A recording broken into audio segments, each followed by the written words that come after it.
नायब सिंह सैनी ने खुशी जाहिर की और मिठाई भी बांटी। इस दौरान आप उनको सुन भी रहे थे। कोमल का रुख करते, कोमल ग्राउंड से हमारे साथ जुड़ी हुई हैं। कोमल, अरविंद केजरीवाल ने चुनाव जीतने के लिए क्या क्या पैंतरे नहीं आजमाए? केंद्र सरकार पर आरोप लगाए, नायब सिंह सैनी की सरकार पर भी आरोप लगाए, लेकिन जनता ने बता दिया कि वो किसको चाहती है। बिल्कुल, दिल्ली की जनता ने बता दिया कि उनके दिल में क्या है। लेकिन बात अगर हम अरविंद केजरीवाल की करें तो उन्होंने तमाम आरोप प्रत्यारोप किया। सिर्फ प्रधानमंत्री नरेंद्र मोदी ही नहीं, नायब सिंह सैनी जो हरियाणा के सीएम है, आपको याद होगा कुछ दिन पहले उन्होंने अरविंद केजरीवाल ने क्या कहा था कि हरियाणा की तरफ से जो है वो यमुना में जहर घोला जा रहा है, जिसकी वजह से यमुना जो है वो लगातार प्रदूषित होता चला जा रहा है। तो इसी को लेकर के भी देखिए, अभी नायब सिंह सैनी जो अभी संबोधित भी कर रहे थे, हम रिपब्लिक भारत पर भी लगातार दिखा रहे हैं, तो साफ तौर पर उन्होंने कहा कि किस तरह से अपना काम वो नहीं कर पाते थे और दूसरों पर जो है आरोप लगाते थे, जिसकी वजह से देखिए एक भारी बहुमत जो है वो भाजपा को मिली है और आम आदमी पार्टी की जो सच्चाई है वो लोग जाने हैं। इसको लेकर के देखिए तमाम ऐसे विषय थे जिससे लेकर के अगर हम बात करें बीजेपी की, तो बीजेपी भी घेरती हुई नजर आई थी। साथ ही साथ आपको तस्वीरें भी दिखाई थी कि देखिए जीत जो बहुमत जो मिला है बीजेपी को, उसके बाद यहाँ पे तमाम जितने भी बीजेपी के कार्यकर्ताओं की बात करें, सीएम चेहरे की बात करें, सभी जगह जश्न देखने को मिल रहा था। अभी मैं हरियाणा भवन में हूँ, जहाँ पे एक्सक्लूसिव तस्वीरें दिखा रहे थे कि यहाँ पे नायब सिंह सैनी पहुंचे हुए संबोधित कर रहे हैं अरविंद केजरीवाल को। नायब सिंह सैनी ने बड़ा हमला बोला है कोमल आम आदमी पार्टी पर। उन्होंने साफ कहा कि हरियाणा पर आरोप लगाए गए, आरोप ऐसे लगाए गए जो हरियाणा के लोगों को तो पसंद नहीं आए। उन्होंने तो कई सवाल खड़े किए ही, लेकिन साथ ही साथ दिल्ली के लोगों ने भी उस पर नाराजगी जाहिर की थी। लेकिन अब भारतीय जनता पार्टी की दिल्ली में जीत हो चुकी है, ऐसे में कई सवाल उठ रहे हैं कि क्या भ्रष्टाचार की फाइल खुलेगी।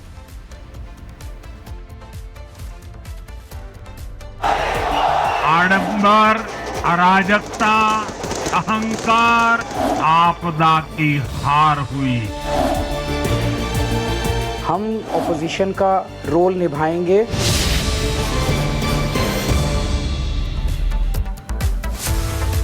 तो दिल्ली विधानसभा चुनाव के नतीजे कल आए, यानी 8 फरवरी को, जिसमें आम आदमी पार्टी की बड़ी हार हुई है। और ऐसे में आम आदमी पार्टी की मुख्यमंत्री आतिशी सिंह आज इस्तीफा देने जाने वाली है। आपको कि आज 11 बजे आतिशी सिंह इस्तीफा देने के लिए जाएंगी। आज सीएम पद से इस्तीफा देंगी आतिशी। 11 बजे का समय बताया जा रहा है, 11 बजे के आसपास इस्तीफा देंगी आतिशी सिंह। आम आदमी पार्टी की बड़ी हार हुई है, जिसमें बड़े नेता हारे हैं। सबसे बड़ी बात यह है कि वो बड़े चेहरे जो मुख्यमंत्री रहे, मंत्री रहे, बड़े बड़े पदों पर रहे, वो भी हार गए। बिल्कुल अनामिका, जिस तरह से आप कह रही हैं, बड़े बड़े पद पर रहने वाले नेता तक को हार का स्वाद इस बार चुनावों में चखना पड़ा है। बहरहाल गणेश हमारे साथ जुड़ चुके हैं लाइव दिल्ली से, हमारे सहयोगी। गणेश, आतिशी आज अपने पद से इस्तीफा देंगी, सीएम पद से इस्तीफा देंगी। कितने बजे वो जाएंगी इस्तीफा देने? कौन कौन उनके साथ? क्या कोई नेता अरविंद केजरीवाल या फिर सौरभ भारद्वाज या फिर मनीष सिसोदिया, कोई बड़ा नेता भी साथ में रहने वाला है? देखिए, दिल्ली की मौजूदा मुख्यमंत्री आतिशी करीबन जो समय बताया जा रहा है 11 बजे दिल्ली सचिवालय पहुंचेंगी। वहां पर दिल्ली एलजी सचिवालय पहुंचेंगी, वहां पर अपना इस्तीफा सौंपेंगी। हमने देखा जिस तरीके से दिल्ली विधानसभा चुनाव के कल नतीजे है, उसमें आम आदमी पार्टी को किस तरीके से करारी शिकस्त का सामना करना पड़ा और बीजेपी को प्रचंड जीत मिली। उस जीत के बाद अब आम आदमी पार्टी के नेता हैं अरविंद केजरीवाल, उन्होंने जिस तरीके से कहा कि हम विपक्ष में एक मजबूत विपक्ष की भूमिका निभाएंगे। अब आज उसके बाद जिस तरीके से जानकारी जो मिलती है, दिल्ली की जो मौजूदा मुख्यमंत्री आतिशी करीबन 11 बजे का वक्त है, वो जाएंगे दिल्ली सचिवालय पर इस्तीफा देंगी। उनके साथ हो सकता है आम आदमी पार्टी के तमाम नेता, कई नेता भी मौजूद हो सकते हैं, क्योंकि देखिए आम आदमी पार्टी ने जिस तरीके से आंदोलन के बाद दिल्ली की सत्ता तक पहुंची थी, आज करीबन 11 वर्ष के बाद दिल्ली की सत्ता से आज उन्हें जिस तरीके से हाथ धोना पड़ा है और अब कुछ ही देर बाद दिल्ली एलजी सचिवालय पहुंचकर आतिशी अपना एलजी को इस्तीफा सौंपेंगी। जी बिल्कुल गणेश, आप लगातार जानकारी दे रहे हैं कि आज सीएम पद से इस्तीफा देंगी आतिशी, और ये बड़ी खबर लगातार हम आपको इस वक्त बता भी रहे हैं। और फिलहाल देखना होगा कि आखिरकार उनके साथ कौन कौन मौजूद रहता है, क्योंकि सुबह 11 बजे एलजी को वो इस्तीफा सौंपने वाली है। और उसके बाद उपराज्यपाल के पास जब वो पहुंचेगी, भी देखना होगा क्या मीडिया से वो बात करती है या फिर क्या कुछ कहती है, वो भी जानकारी हम आप तक पहुंचाएंगे। और देखिए, दिल्ली विधानसभा चुनाव में करारी हार मिलने के बाद आम आदमी पार्टी पर लगातार एक्शन अब हो सकता है, जानकारी तो हम आपको देंगे ही, लेकिन केजरीवाल क्यों फ्लॉप हुए, सबसे पहले ग्राफिक्स के जरिए आपको ये जानकारी दे देते हैं। शीश महल घोटाला, लगातार भारतीय जनता पार्टी सवाल उठा रही थी। शीश महल घोटाला, इसका जिक्र किया। शराब घोटाला, कथित शराब घोटाले को लेकर के भी आम आदमी पार्टी अरविंद केजरीवाल पर सवाल उठाए थे। गंदा पानी एक बहुत बड़ा मुद्दा, लोगों ने कई सवाल उठाए कि आखिरकार उनको गंदा पानी पिलाया जा रहा है, वो पीने के लिए मजबूर है। और सीवर जाम एक बहुत बड़ी समस्या है, टूटी हुई सड़कें, आने जाने में लोगों को परेशानियों का सामना करना पड़ता है। ये बात कहते हुए भी लोग नजर आए थे। झुग्गियों में बदहाली की तस्वीरें भी रिपब्लिक भारत ने भी आप तक पहुंचाई थी और बीजेपी ने भी ये मुद्दा उठाया था। प्रदूषण एक बहुत बड़ी समस्या है पूरे दिल्ली की, अगर बात करें प्रदूषण की वजह से लोग परेशान होते हैं और सिर्फ आरोप लगाते हैं अरविंद केजरीवाल, आम आदमी पार्टी दूसरे राज्यों पर। जैसे कि आपने कुछ देर पहले नायब सिंह सैनी को भी सुना होगा, उन्होंने भी यही कहा कि गलती खुद करते हैं, सुधार खुद नहीं करते हैं और फिर यहां पर दूसरी सरकारों पर आरोप लगाते हैं। केंद्र सरकार पर कई आरोप लगाए और इसी के साथ साथ आपको बता रहे हरियाणा सरकार पर भी कई आरोप लगाए थे और इसलिए अरविंद केजरीवाल फ्लॉप हो गए। तो केजरीवाल क्यों फ्लॉप हुए ये तो हमने जान लिया। ये वो कारण जिनकी वजह से केजरीवाल फ्लॉप हुए, उन्हें हार मिली और दिल्ली उनके हाथ से फिसल गई।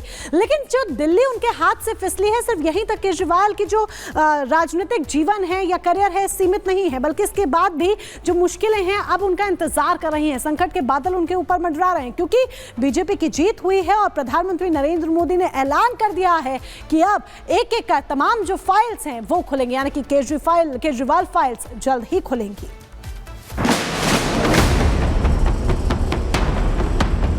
आम आदमी पार्टी एक कट्टर ईमानदार पार्टी है।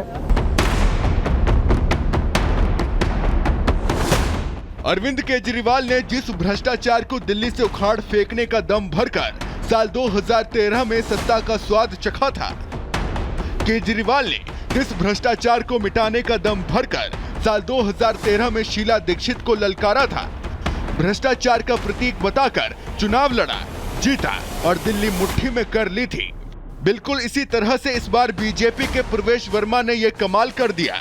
प्रवेश वर्मा ने केजरीवाल को भ्रष्टाचार पर घेरा और फिर उन्हें मात देकर केजरीवाल को भी शीला दीक्षित की तरह ही हार का कड़वा घूंट पीने को मजबूर कर दिया।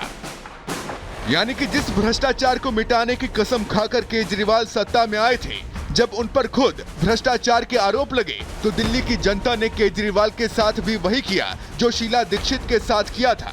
केजरीवाल को दिल्ली से उखाड़ फेंका। केजरीवाल के साथ साथ पूरी आम आदमी पार्टी के इस चुनाव में करारी शिकस्त हुई। लेकिन चुनाव हारने के बाद भी केजरीवाल की मुसीबतें अभी खत्म नहीं होने वाली हैं। असली मुसीबत तो अब शुरू हो सकती है क्योंकि प्रधानमंत्री नरेंद्र मोदी ने खुद ये ऐलान किया है कि अभी तो केजरीवाल के भ्रष्टाचार की जांच कराएंगे। मैं गारंटी दे रहा हूं, पहले विधानसभा सत्र में ही सीएजी की रिपोर्ट सदन में रखी जाएगी। भ्रष्टाचार के हर तार की जांच होगी और जिसने भी लूटा है उसको लौटाना पड़ेगा। मतलब साफ है कि आपके भ्रष्टाचार की जांच होगी तो सियासत में उबाल भी आएगा, गिरफ्तारियां होंगी तो कट्टर बेईमान मॉडल का पर्दाफाश भी हो जाएगा। जिस पार्टी का जन्म ही भ्रष्टाचार के विरुद्ध हुए आंदोलन से हुआ हो, वही भ्रष्टाचार में लिप्त हो गई।